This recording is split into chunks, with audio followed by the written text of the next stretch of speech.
of sinfulness, and this world we are living in is a sinful world. This world we are living in, child God, is a sinful world. When you start living in worldliness, it means you start living in sinfulness. And that's why as a child of God, the worldliness must not be a part of you. Don't allow your friends to entice you into living in worldliness. Don't allow your neighbors to entice you into living in worldliness.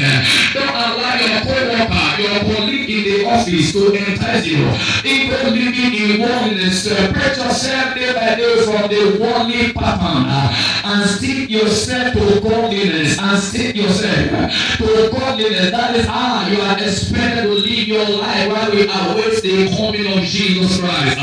If you must make it to heaven, child of God, you must say no to worldliness. If you must make it to heaven, you must separate yourself from worldliness and stick yourself to godliness.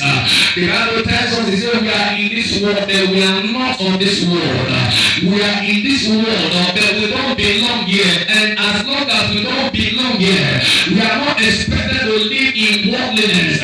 He said we are in this world. We may be living in this world, but we are not of this world. And as long as you are not of this world, you are not expected to live in a worldly way at all.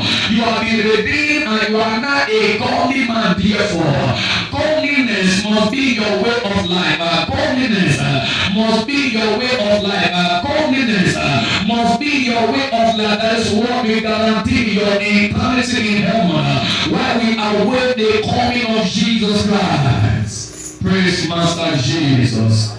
Praise Master Jesus. The Bible tells us that we are sorted, God sorted us from the world. We were all living in sin before.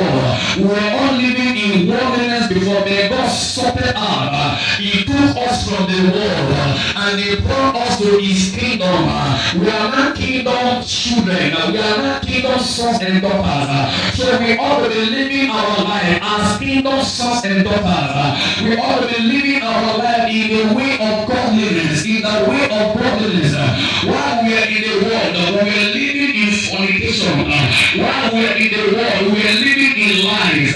While we are in the world, we are living in adultery. While we are in the world, we are living in scamming and defrauding people. We are living in killing people. We are living in storing unforgiveness in our heart against one another. But now that we are born again, we no longer live in the worldly pattern. We no longer live our life in our former way of living. We ought to be living as a new man that we are. The Bible tells us, He said, if any man be in Christ, is a new creation. If any man be in Christ, is a new creation. Behold, all things are passed away, and all things have become new.